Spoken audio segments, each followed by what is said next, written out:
Hello. तो अभी तक हम लोग डिस्कस कर चुके हैं आइसोमेरिज्म में स्ट्रक्चरल आइसोमेरिज्म के फर्स्ट 5 टाइप। वो कौन कौन से टाइप थे? Chain isomerism, position isomerism, ring chain isomerism, functional isomerism और मेटामेरिज्म। ये 5 टाइप डिस्कस कर चुके थे हम लोग फर्स्ट वीडियो लेक्चर में। अब हम लोग को डिस्कस करना है इसका लास्ट टाइप और वो है टॉटोमेरिज्म। तो चलिए स्टार्ट करते हैं हम लोग टॉटोमेरिज्म। टॉटोमेरिज्म, ठीक है। तो पहले इसको कुछ नोट करने से पहले मैं आपको थोड़ा सा समझाने की कोशिश करता हूँ कि टॉटोमेरिज्म एक्चुअली में है क्या। देखिए, टॉटोमेरिज्म जो है this is also a special type of functional isomerism, ठीक है। तो भाई ये फंक्शनल आइसोमेरिज्म है अगर, तो इसको फिर हम अलग से क्यों पढ़ते हैं, ये हमारे साथ एक क्वेश्चन राइज होता है। तो थोड़ा सा डिफरेंस है। देखिए, जैसे अगर हम एक फंक्शनल आइसोमेरिज्म का एग्जांपल ले, तो जैसे मैं एग्जांपल लेता हूँ CH3OCH3, ठीक है। और इसका फंक्शनल आइसोमेरिज्म है CH3CH2OH। तो ये है ईथर और ये है अल्कोहल, और ये दोनों जो होते हैं आपस में इंटर कन्वर्टेबल नहीं होते, ठीक है। जैसे ईथर अल्कोहल में कन्वर्ट नहीं होगा और अल्कोहल ईथर में कन्वर्ट नहीं होगा। ईथर ईथर ही रहेगा और अल्कोहल अल्कोहल ही रहेगा। ये दोनों एक दूसरे में इंटर कन्वर्टेबल नहीं होते इजीली। ऐसे कन्वर्ट तो हम कर ही सकते हैं रिएक्शन करा के, ठीक है। देखिए, बाई सेल्फ ये एक दूसरे में खुद से कन्वर्ट नहीं होते। लेकिन जो टॉटोमेरिज्म होता है उसमें क्या होता है, वो दोनों फंक्शनल आइसोमर्स जो हैं एक दूसरे में क्या होते हैं, इंटर कन्वर्ट हो जाते हैं अपने आप। फॉर एग्जांपल, जैसे आपका है ये COCH3 कीटोन है ये, ठीक है। और ये इंटर कन्वर्ट होते रहता है, ठीक है। अपने अल्फा हाइड्रोजन की यूज करके ये कन्वर्ट हो जाएगा CH2 double bond COH CH3, ठीक है। तो ये एक दूसरे में कन्वर्ट होते रहते हैं। देखिए, ये भी फंक्शनल आइसोमेरिज्म है। देख रहे हो आप लोग, यहाँ पे क्या है, कीटोन फंक्शनल ग्रुप है, यहाँ पे OH फंक्शनल ग्रुप है और एक डबल बॉन्ड भी है, ठीक है। तो एल्कीन, इसमें 2 फंक्शनल ग्रुप है, एक तो एल्कीन है और एक क्या है आपका अल्कोहल, और इसमें क्या है आपका फंक्शनल ग्रुप कीटोन। लेकिन ये कीटोन, और चूंकि इसमें अल्कोहल भी है और डबल बॉन्ड भी है, तो इसको इनॉल बोलते हैं, ठीक है। तो ये कीटो और कीटो ग्रुप और इनॉल ग्रुप ये एक दूसरे में क्या होते हैं, इंटर कन्वर्ट होते हैं, ठीक है। लेकिन ये दोनों एक दूसरे में इंटर कन्वर्ट नहीं होते हैं, इसलिए हम क्या करते हैं, इसको हम लोग अलग पढ़ते हैं। और ये किस सेक्शन में आता है, tautomerism. This isomers and this are the tautomers, okay. तो चलिए अब आप लोग टॉटोमर्स का डेफिनेशन लिखिए। It is a special type of functional group isomerism which arises due to the transfer of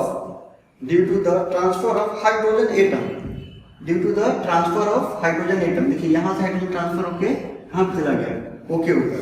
due to the transfer of hydrogen atom as a proton from a polyvalent atom to other polyvalent atom, ठीक है। This is the definition of tautomerism, okay. तो इसमें अब next point आप लोग लिख लीजिए। और such isomers are directly and readily inter convertible. ये दोनों एक दूसरे में मैंने क्या बोला था, इंटर कन्वर्टिबल होते हैं। तो such isomers are directly and indirectly inter convertible under ordinary condition and the isomers are called tautomers. ये दोनों क्या कहलाएंगे, ये दोनों टॉटोमर्स कहलाएंगे, ओके। एक और इसमें पॉइंट लीजिए, tautomers exist in dynamic equilibrium. ये एक दूसरे कैसे एग्जिस्ट करते हैं, डायनेमिक इक्विलिब्रियम में रहते हैं ये दोनों, ठीक है जी। मतलब इक्विलिब्रियम में रहेंगे और किसी का कंसंट्रेशन अगर चेंज करेंगे हम, ठीक है, तो वो क्या होगा, फिर से क्या होगा, इक्विलिब्रियम मेंटेन कर लेगा, ओके। तो ये 2-3 पॉइंट हो गई, ठीक है। तो अब हमारे पास एक और टर्म होता है और वो होता है डायड क्या होता है और ट्रायड क्या होता है।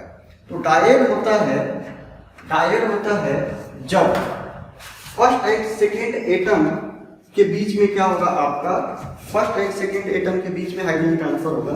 फॉर एग्जाम्पल जैसे HC ट्रिपल बॉन्ड N, ठीक है, और ये टॉटोमर्स होगा। देखिए यहाँ पे क्या होता है, ये हाइड्रोजन जो है ट्रांसफर हो जाता है, this is the hydrogen cyanide, okay. और ये हाइड्रोजन ट्रांसफर होती है अगर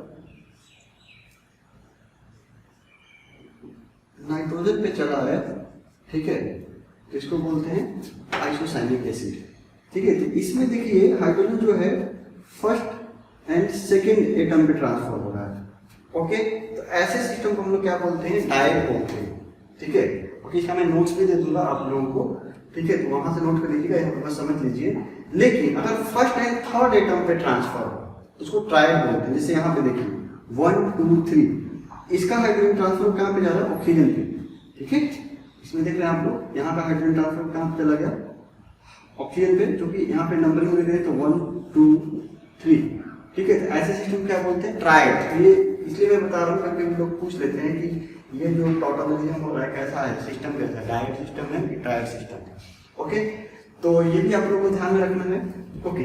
और टॉटोमेरिज्म जो होता है वो बहुत तरह का होता है, लेकिन हम लोग जो टॉटोमेरिज्म पढ़ेंगे वो एक टाइप पढ़ेंगे जिसका नाम है कीटो इनोल टॉटोमेरिज्म, ठीक है। तो कीटो इनोल टॉटोमेरिज्म पढ़ने से आप सबसे पहले लिख लीजिए कंडीशन फॉर टॉटोमेरिज्म, ठीक है। हेडिंग डाल लीजिए आप लोग, कंडीशन फॉर टॉटोमेरिज्म।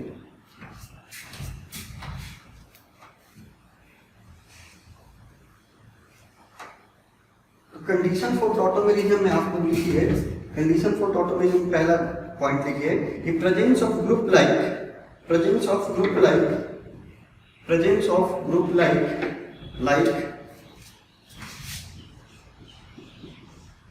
ठीक है, इस तरह ग्रुप होना चाहिए। और क्या होना चाहिए भाई, अगर ऐसा ग्रुप हो, और आप लोग लिख लो इस तरह का ग्रुप अगर हो तो क्या होगा, आपका टॉटोमेरिज्म हो सकता है। एंड अल्फा हाइड्रोजन, ये कंडीशन है। इस तरह का ग्रुप होना चाहिए, ठीक है, और अल्फा हाइड्रोजन होना चाहिए। अल्फा हाइड्रोजन मतलब जो ये बॉन्ड में दिखाया है, इन पर डायरेक्ट कार्बन होना चाहिए यहाँ पे, और सॉरी यहाँ पे नहीं, जो ये कार्बन है, ठीक है, इस कार्बन से जो दूसरा वाला कार्बन जुड़ा रहेगा तो वहां पे क्या होना चाहिए, वहां पे क्या होना चाहिए, आपको हाइड्रोजन होना चाहिए। जैसे कीटोन में आपने देखा ही था, ठीक है। तो एग्जाम्पल जब करेंगे ज्यादा क्लियर होगा। तो इस तरह के ग्रुप्स होने चाहिए, ओके, और उनके पास क्या होना चाहिए, अल्फा हाइड्रोजन होना चाहिए। तो हम लोग जो जिस ग्रुप में टॉटोमेरिज्म होगा वो केवल ये वाला ग्रुप के बारे में पढ़ेंगे, ठीक है। ये सब हम लोग नहीं पढ़ेंगे, ओके। तो मतलब क्या है, इस फंक्शनल ग्रुप के साथ जो टॉटोमेरिज्म होता है उसको ग्रुप बोलते हैं कीटो इनोल टॉटोमेरिज्म, ठीक है जी। अब आप लोग हेडिंग डाल लीजिए keto enol tautomerism. Keto enol tautomerism में सबसे पहला पॉइंट लिखिए, when the tautomers exist in the two form keto and enol, then such type of tautomerism is called keto-enol tautomerism, okay. दूसरा पॉइंट लिखिए आप लोग, ठीक है। the keto means the compound has a ketone group and the enol means both double bond and OH group joined to the same carbon, ठीक है। कीटो enol tautomerism में जो कीटो का मतलब है, उसका मतलब है कि आपके उस आइसोमर्स में क्या होना चाहिए, कीटो ग्रुप होना चाहिए, मतलब ये वाला ग्रुप। और इनोल का मतलब क्या होना चाहिए, सेम कार्बन पे डबल बॉन्ड भी होना चाहिए और OH भी होना चाहिए। फॉर एग्जांपल जैसे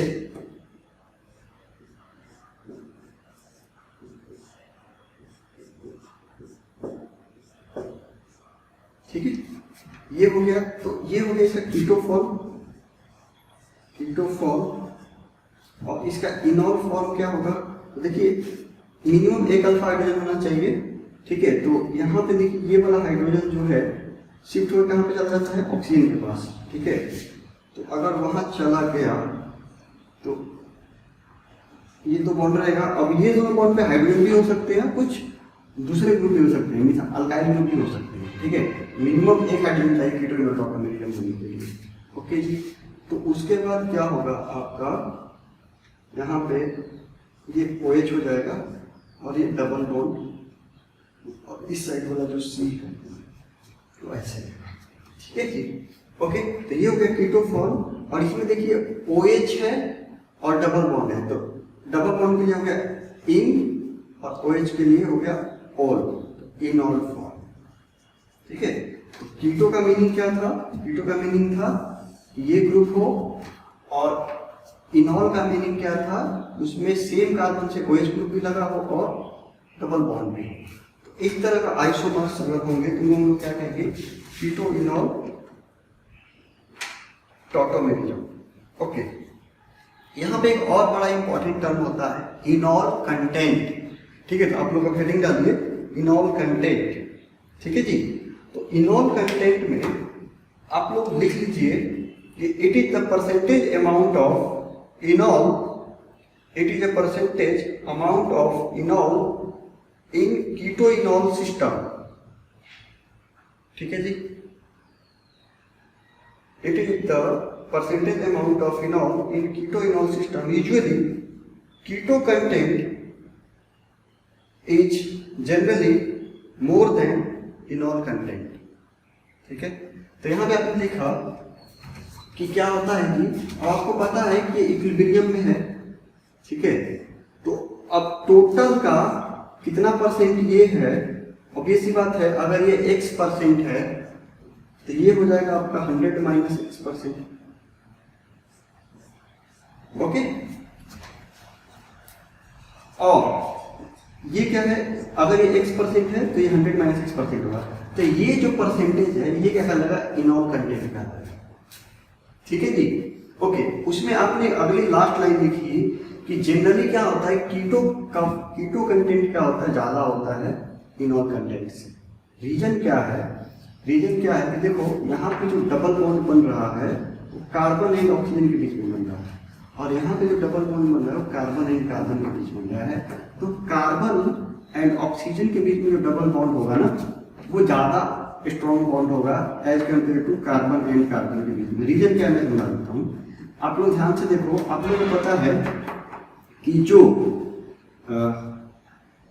आपका बॉन्ड लेंथ होता है वो साइज पे डिपेंड करता है, और उसकी स्ट्रेंथ डिपेंड करती है उसके लेंथ पे। तो यहाँ पे देखिए पहला आइटम भी कार्बन, यहाँ दूसरा आइटम भी कार्बन, यहाँ पे पहला आइटम कार्बन, तो फर्स्ट केस में तो ये दोनों सेम हो गए।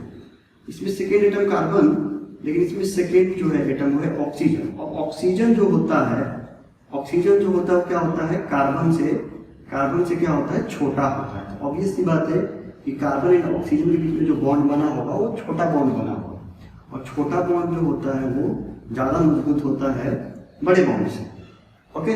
ऑब्वियस सी बात है, ज्यादा मजबूत है मतलब क्या है? वो ज्यादा स्टेबल है, ओके। तो इसीलिए कीटो फॉर्म जो होता है वो ज्यादा होता है, उसका कंटेंट ज्यादा होता है, और इनॉल फॉर्म का कंटेंट क्या होता है? कम होता है मैक्सिमम केस में। लेकिन कुछ स्पेशल केस में इनॉल कंटेंट भी ज्यादा होता है, ठीक है। तो कौन कौन सा फैक्टर है जो इनॉल कंटेंट को बढ़ाएगा? तो आप लोग हेडिंग डालो इनॉल कंटेंट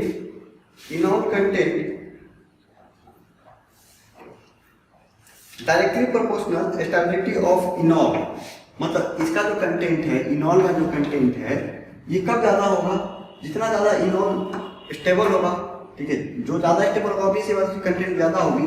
तो अगर नॉर्मली क्या होता है, कीटो कंटेंट ज्यादा होता है, लेकिन अगर कोई पर्टिकुलर फेवरेबल कंडीशन है जो इनॉल को फेवर कर रहा है तो उसमें क्या होगा? इनॉल कंटेंट ज्यादा आएगा। तो आप लोग लिख रहे हो कि इनॉल content directly proportional stability of इनॉल, okay. Second point है directly proportional aromaticity in इनॉल, aromaticity in इनॉल, ये मैं एग्जांपल आपको दे देता हूँ। देखो यहाँ पे एरोमेटिसिटी इन इनॉल वाले का,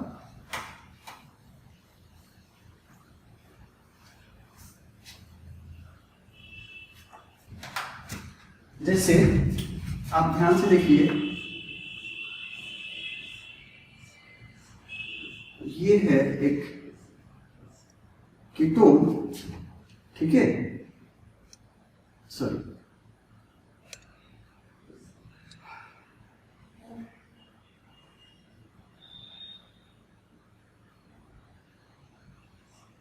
ठीक है, ये है एक आपका कीटोन। अब ये कीटोन अगर इनॉल में कन्वर्ट हो जाए, देखिए यहाँ पे अल्फा हाइड्रोजन है, ठीक है, अल्फा हाइड्रोजन है, ये क्या करेगा, अगर ये अल्फा हाइड्रोजन यहाँ बॉन्ड शिफ्ट करके इस पे अगर आ जाए तो इसका जो इनॉल फॉर्म होगा, देखिए ये OH यहाँ पे डबल बॉन्ड और इन दोनों के पहले से डबल बॉन्ड है। इसमें देखिए क्या है, कीटो फॉर्म जो है वो क्या है, उसका रिंग जो है एरोमेटिक नहीं है, लेकिन इनॉल फॉर्म का जो रिंग है वो एरोमेटिक है। इस केस में क्या होगा, क्योंकि एरोमेटिक रिंग ज्यादा स्टेबल होता है नॉन एरोमेटिक रिंग से, तो क्या होगा, ये इस फॉर्म में कम और इस फॉर्म में ज्यादा रहेगा। तो ये 99.99% होता है, ठीक है, और ये ना के बराबर होता है। क्यों? क्योंकि यहाँ पे ये रिंग एरोमेटिक है, इसलिए इस फॉर्म में है, ठीक है जी, ओके। लेकिन नॉर्मल केस होगा, जैसे अगर ऐसा केस रहेगा CH3CO CH3 और इसका इनॉल कंटेंट होगा आपका CH2 double bond C OH CH3, ठीक है, तो इसमें क्या होगा, इसका कंसंट्रेशन ज़्यादा होगा, ये होगा 99.99% और ये लगभग ना के बराबर होगा, मतलब थोड़ा सा तो रहेगा, ठीक है, ओके।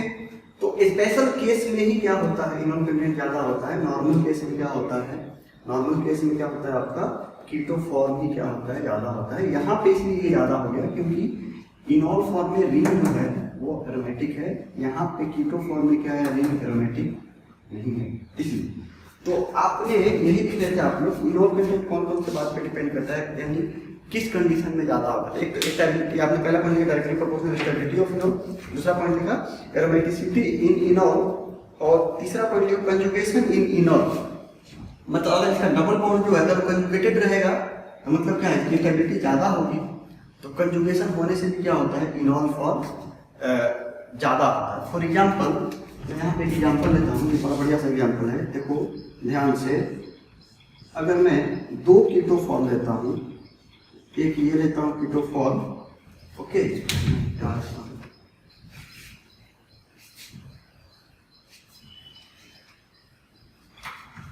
और दूसरा लेता हूं मैं ये सिंपल, ये है हमारे। अब इसमें क्वेश्चन आएगा कि किसका इनॉल कंटेंट ज्यादा होगा। तो मान लो इसका इनॉल कंटेंट जो होगा, ठीक है, देखो ध्यान से आप, तो यहाँ पे क्या होगा भाई, यहाँ पे इसका इनॉल कंटेंट आएगा, ठीक है। अगर यहाँ का हाइड्रोजन यूज हो रहा है तो ये OH हो जाएगा, डबल बॉन्ड CH3 ये होगा, और इसका इनॉल कंटेंट जो होगा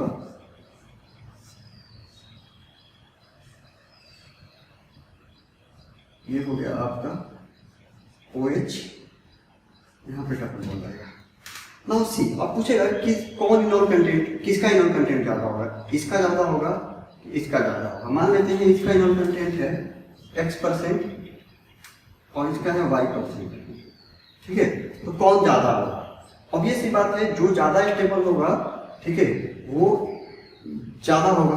तो इसमें देखिए जो डबल बॉन्ड है वो क्या है, वो ज्यादा स्टेबल है, क्योंकि इसके पास total number of alpha hydrogen जो है 3 और 2 5 है, लेकिन इसके पास जो टोटल अल्फा हाइड्रोजन है वो कितना है, ठीक है। और इधर का देखिए तो ये भी अगर 2 काउंट करो तो 3 2 5 और 2 कितने हो गए भाई आपके 7। लेकिन इसमें देखो अगर आप तो 2 और 2 4 ही है, ऑब्वियस सी बात है, इसमें ज्यादा स्टेबल बॉन्ड बन रहा है ये डबल बॉन्ड, तो मतलब क्या होगा, इसका कंटेंट, इस कीटो फॉर्म का इनॉल कंटेंट इस कीटोफॉर्म की इनॉल कंटेंट से ज़्यादा आएगा। अंडरस्टूड? तो यहाँ पे क्या होगा, y ग्रेटर देन x होगा। ओके, तो इसका मतलब क्या है, इनॉल कंटेंट जो है वो क्या होगा, आपके स्टेबिलिटी पे डिपेंड करेगा। तो आपने पॉइंट जो लिखा है, मैं फिर से रिपीट करता हूँ। पहला पॉइंट लिखा enol content directly proportional stability of enol. दूसरा आपने लिखा enol content directly proportional aromaticity in enol. अभी मैंने एग्जांपल दिया था, यहाँ पे लिखा था वो। ओके, उसके बाद है आपका हाइड्रोजन बॉन्डिंग इन इनॉल।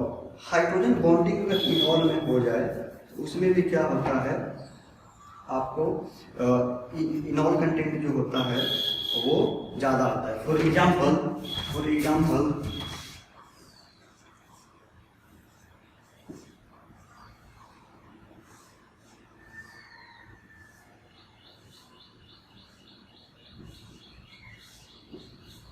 ठीक है, देखिए ये है आपका,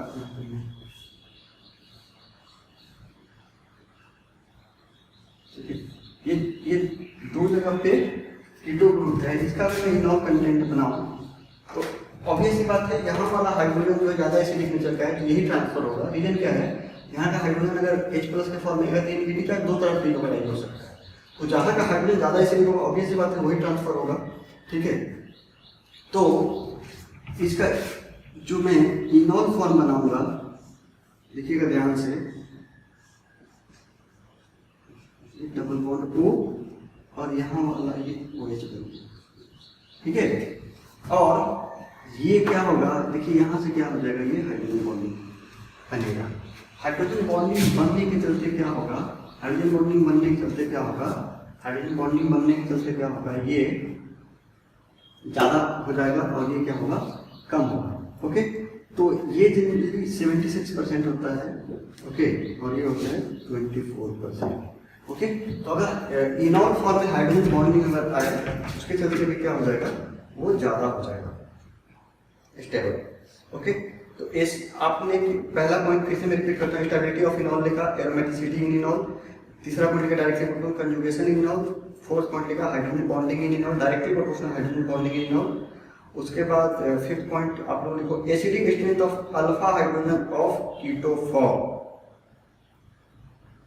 मतलब अगर जो हाइड्रोजन ट्रांसफर हो रहा है उसकी एसिडिटी ज्यादा होगी। ठीक है, जो कार्बन पे हाइड्रोजन अगर उसकी एसिडिटी ज्यादा होगी मतलब क्या होगा, इजीली टूट जाएगा। इजीली टूट जाएगा मतलब क्या होगा, इजीली इनॉल फॉर्म क्रिएट करेगा। तो अगर उसकी एसिडिटी ज्यादा रहेगी तो उस केस में भी क्या होगा, उसका इनॉल कंटेंट ज्यादा आएगा। जैसे फॉर एग्जांपल अब मैं इसका तो आपने इनॉल कंटेंट देख ही लिया। अब मैं दूसरा एग्जांपल देता हूँ आपको, और वो एग्जांपल है, इसको थोड़ा अच्छे से समझिएगा आप लोग। एक मैं और एग्जांपल लेता हूँ यहाँ पे। ठीक है, अगला एग्जांपल है थोड़ा सा, ये ले लीजिए, मैं मान लो OCH3। ठीक है जी, इधर भी मैं लगा देता हूँ OCH3 और यहाँ पे है आपका। ठीक है, अब देखिए ऑब्वियस सी बात है, हाइड्रोजन यहाँ पे भी यहाँ का हाइड्रोजन यूज होता है और यहाँ पे भी क्या होता है, यहाँ का हाइड्रोजन यूज होगा। ठीक है, लेकिन अब देखिए किसका हाइड्रोजन ज्यादा एसिडिक नेचर का है, तो इसका हाइड्रोजन, यहाँ हाइड्रोजन निकलेगा तो नेगेटिव चार्ज आएगा। अब हमको अगर ये नेगेटिव चार्ज ज्यादा स्टेबल होगा तो क्या होगा, ये ज्यादा एसिडिक नेचर का होगा। यहाँ पे भी क्या आएगा, हाइड्रोजन के बाद नेगेटिव चार्ज इस कार्बन पे आएगा। तो जिसका नेगेटिव चार्ज ज्यादा स्टेबल होगा क्या होगा, उसका हाइड्रोजन ज्यादा एसिडिक नेचर का होगा, और उसका हाइड्रोजन ज्यादा एसिडिक नेचर का होगा तो उसका इनॉल कंटेंट क्या आएगा, ज्यादा आएगा। तो देखिए अब इधर क्या है, ये तो डिलोकलाइज हो ही सकता है इधर, लेकिन ये भी इस ऑक्सीजन का लोन पेयर भी डिलोकलाइज हो सकता है। तो जब इस ऑक्सीजन का लोन पेयर इधर डिलोकलाइज होगा तो मतलब क्या होगा, ये डिलोकलाइज नहीं होगा। बात समझ रही है आप लोगों को? तो अगर ये डिलोकलाइज नहीं होगा तो इसका मतलब क्या है, यहाँ पे निगेटिव का कॉन्सेंट्रेशन ज्यादा है, मतलब ये बेस क्या हो गया, लीस्ट स्टेबल हो गया with respect to this. Okay, इसका हाइड्रोजन जो होगा, यहाँ का हाइड्रोजन जो होगा, यहाँ के हाइड्रोजन के रिस्पेक्ट में क्या होगा, कम एसिडिक होगा। इसका मतलब क्या है, अगर ये कम एसिडिक है इसका जो इनॉल कंटेंट होगा वो क्या आएगा, वो मान लीजिए आया, पहले वो इनॉल कंटेंट ड्रॉ कर लेता हूँ, CH3O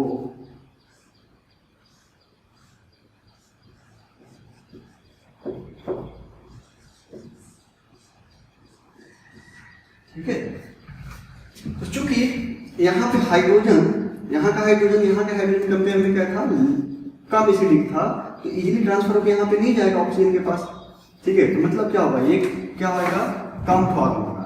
तो अगर इन दोनों के इनॉल कंटेंट कंपेयर करें, अगर ये X% है और ये Y% है, ठीक है, तो X जो होगा वो क्या होगा, ज़्यादा होगा इससे।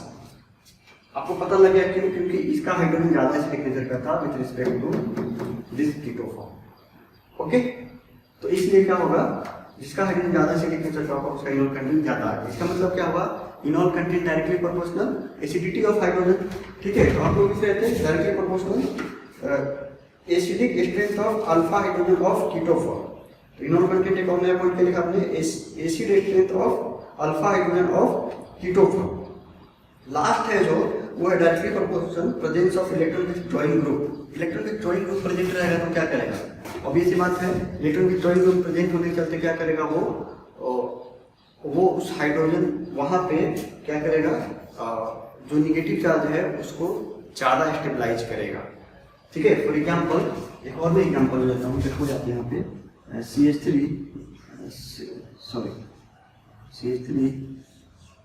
थोड़ा इसको अच्छे से समझिएगा आप लोग। अब देखिए यहाँ पे एक हाइड्रोजन हो और मैं हूँ एक NO2 ग्रुप लूँ। अब ये सी बात है, जब हाइड्रोजन यहाँ से रिलीज होगा निगेटिव क्या जाएगा, अब ये -I और -N लगाने के चलते क्या करेगा, यहाँ से निगेटिव और ज़्यादा स्टेबलाइज करेगा, ठीक है। तो मतलब क्या हो गया, वो इससे भी ज़्यादा एसिडिक नेचर का होगा, ठीक है। और वो ज़्यादा एसिडिक नेचर किसके चलते हुआ है, ये इलेक्ट्रॉन विथड्रॉइंग ग्रुप होने के चलते। तो मतलब क्या होगा, इसका जो इनॉल कंटेंट आएगा वो इसके भी इनॉल कंटेंट से ज़्यादा आएगा। आप लोग समझ गए होंगे मुझे उम्मीद, ठीक है। तो लास्ट पॉइंट लिख लो, directly proportional presence of electron withdrawing group, ठीक है। तो ये सारे पॉइंट हैं जिन पे क्या होगा आपका जो है ये इनॉल कंटेंट डिपेंड करेगा, ठीक है। एक बार मैं सारा पॉइंट रिपीट कर देता हूँ, क्योंकि मैं बीच बीच में ये ब्रेक कर करके बोला तो शायद दिक्कत हुआ होगा, तो मैं एक बार सब रिपीट कर देता हूँ पॉइंट क्या थे। तो पहला पॉइंट था कि इनॉल content directly proportional stability of enol. दूसरा पॉइंट था डायरेक्टली प्रोपोर्शनल एरोमेटिसिटी इन इनॉल। तीसरा पॉइंट था conjugation in enol, directly proportional conjugation in इनॉल। चौथा पॉइंट था हाइड्रोजन बॉन्डिंग इन इनॉल, ये सब डायरेक्टली प्रोपोर्शनल। उसके बाद था next point acidic strength of alpha hydrogen of keto form, और लास्ट पॉइंट था presence of electron withdrawing group. इन सब बातों पे क्या होगा, आपका इनॉल कंटेंट डिपेंड करेगा। ओके, तो अब क्या करते हैं, आपको मैंने एग्जांपल तो सारा दे ही दिया, अब कुछ मैं क्वेश्चन से यहाँ पे लिख देता हूँ और उसको हम लोग कर लेते हैं, ठीक है। तो उसके बाद हमारे जो पॉइंट्स हैं वो क्लियर हो जाएंगे, ठीक है। तो वो क्वेश्चन क्या होगा, वो क्वेश्चन ये होगा कि हम लोग को डिफरेंट कीटो फॉर्म दिया रहेगा और उसमें बताना है किसका इनॉल कंटेंट ज़्यादा हो, ठीक है। तो मैं बोर्ड पे पहले क्वेश्चन लिख लेता हूँ, ठीक है। और बोर्ड पे क्वेश्चन लिखने के बाद हम लोग ये सब सारे कर लेंगे क्वेश्चन, तो ये इससे रिलेटेड हमारे कंसेप्ट क्लियर हो जाएंगे, ठीक है। तो पहले मैं क्वेश्चन लिख लेता हूँ। तो यहाँ पे देखिए मैंने कुछ क्वेश्चन लिख रखे हैं और उसमें आपको इनॉल कंटेंट बताना है कि किसका ज़्यादा और किसका कम है। जैसे यहाँ पे दो कीटो फॉर्म है, एक ये कीटो फॉर्म है, एक ये कीटो फॉर्म है, टू डिफरेंट मॉलिक्यूल। ओके, तो इसका भी इनॉल कंटेंट होगा, इसका भी इनॉल कंटेंट होगा, तो किसका ज़्यादा होगा। देखिए तो इसके पास भी देख रहे हैं तो अल्फा हाइड्रोजन क्या है, 4 है, और इसके पास भी क्या है, अल्फा हाइड्रोजन 4 ही है। लेकिन अंतर क्या है, इसका जो अल्फा हाइड्रोजन वो साइक्लिक रिंग पे है और इसका अल्फा हाइड्रोजन जो है वो ओपन रिंग, ओपन चैन पे है, ठीक है।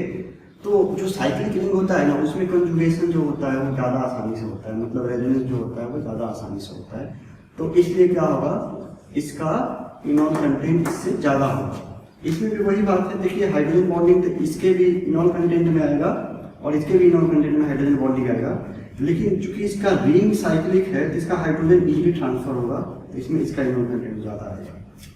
नॉट सी, इसमें अगर देखते हैं तो ऑब्वियस सी बात है, इसके इनॉल कंटेंट में हाइड्रोजन बॉन्डिंग नहीं होगा, लेकिन इसका जब इनॉल कंटेंट बनाएंगे तो इसमें हाइड्रोजन बॉन्डिंग आएगा, ठीक है। तो इसलिए क्या होगा, इसका इनॉल कंटेंट ज़्यादा होगा। क्यों हो रहा है, due to hydrogen bonding, okay. अगर इसमें देखते हैं हम लोग तो अब देखिए यहाँ का हाइड्रोजन यूज होगा इसमें भी, यहाँ का हाइड्रोजन इसमें भी यूज होगा। रीजन क्या है, ये यहाँ का हाइड्रोजन ज़्यादा एसिडिक नेचर का है क्योंकि ये दो तरह डिलोकलाइज हो सकता है। ओके, और दूसरी बात क्या है, इसमें जो इधर से मिथाइल ग्रुप है वो प्लस आई इफेक्ट लगाता है। तो प्लस आई इफेक्ट लगाने से क्या होगा, यहाँ का निगेटिव चार्ज और यहाँ पे जो निगेटिव चार्ज आएगा after removal of H plus, तो कौन ज़्यादा स्टेबल होगा। ऑब्वियस बात है, जब इधर से इसको प्लस आई इफेक्ट मिलेगा तो इसको इधर शिफ्ट होना क्या होगा, थोड़ा कम हो जाएगा। तो मतलब यहाँ पे निगेटिव चार्ज ज़्यादा अवेलेबल रहेगा और ये हाइड्रोजन को हम लोग न्यूट्रल मानते हैं, ठीक है। तो हाइड्रोजन अगर प्लस आई इफेक्ट नहीं लगा रहा है तो क्या होगा, ये क्या करेगा, इसका निगेटिव चार्ज ज़्यादा ट्रांसफर होगा। ओके, तो इसका निगेटिव चार्ज ज़्यादा ट्रांसफर होगा मतलब क्या है, यहाँ का निगेटिव चार्ज ज़्यादा स्टेबल है। और जब यहाँ पे निगेटिव चार्ज ज़्यादा स्टेबल है इसका मतलब क्या है, यहाँ का हाइड्रोजन ज़्यादा एसिडिक है और जिसका हाइड्रोजन ज़्यादा एसिडिक होता है उसका इनोल कंटेंट क्या होता है, ज़्यादा होता है। ये हो जाएगा ड्यू टू एसिडिटी, ठीक है। ओके, मतलब इसमें एसिडिक फैक्टर है, यहाँ पर भी देखो एसिडिक फैक्टर ही है। यहाँ का जैसे इस पे जो अल्फा हाइड्रोजन है वो रिमूव करने के बाद जो निगेटिव चार्ज होगा वो इजीली डिलोकलाइज होगा, ठीक है। लेकिन इसमें क्या होगा, कम होगा क्योंकि ये इधर से जब डिलोकलाइज होगा, ठीक है, तो हाइट जो यहाँ पे निगेटिव चार्ज होगा वो कम डिलोकलाइज हो जाएगा। तो इसका क्या है, इसका आपका हाइड्रोजन ज़्यादा एसिडिक नेचर का है तो इसका क्या होगा, ज़्यादा आएगा आपको इनॉल कंटेंट। इसमें भी रीजन वही है ऊपर वाला एसिडिटी। अब इसमें अगर हम लोग देख रहे हैं, देखो यहाँ का हाइड्रोजन ट्रांसफर होने से इनॉल कंटेंट में रहते पूरा रिंग एरोमेटिक हो जाएगा, तो इसका तो सबसे ज़्यादा होगा। इसका हाइड्रोजन यहाँ का यूज होगा। अब कहोगे सर यहाँ वाला हाइड्रोजन क्यों नहीं होगा, यहाँ वाला हाइड्रोजन यूज होगा तो बेटा दो डबल बॉन्ड लगातार आ जाएगा और दो लगातार डबल बॉन्ड हाईली अनस्टेबल होता है और रिंग में पॉसिबल नहीं होता वो, ठीक है। तो अब देखिए ध्यान से यहाँ पे आप लोग, अगर यहाँ का हाइड्रोजन यूज होता है तो यहाँ पे जो डबल बॉन्ड आएगा इसके इनॉल कंटेंट में वो इस डबल बॉन्ड के साथ कंजुगेटेड होगा। लेकिन इसमें चाहे इधर आए चाहे इधर आए डबल बॉन्ड, वो कंजुगेटेड डबल बॉन्ड तो नहीं होगा। तो कंजुगेटेड का क्या होता है, इनॉल कंटेंट ज़्यादा होता है। तो ये हो गए कुछ क्वेश्चंस, ठीक है। तो अब क्या होगा, मैं इस वीडियो लेक्चर के साथ आपको कुछ क्वेश्चंस भी दूंगा और अब हमारा जो लाइव क्लास होगा वहाँ पे मैं आपको एक बड़ी इंपॉर्टेंट चीज़ सिखाऊंगा और वो है आपका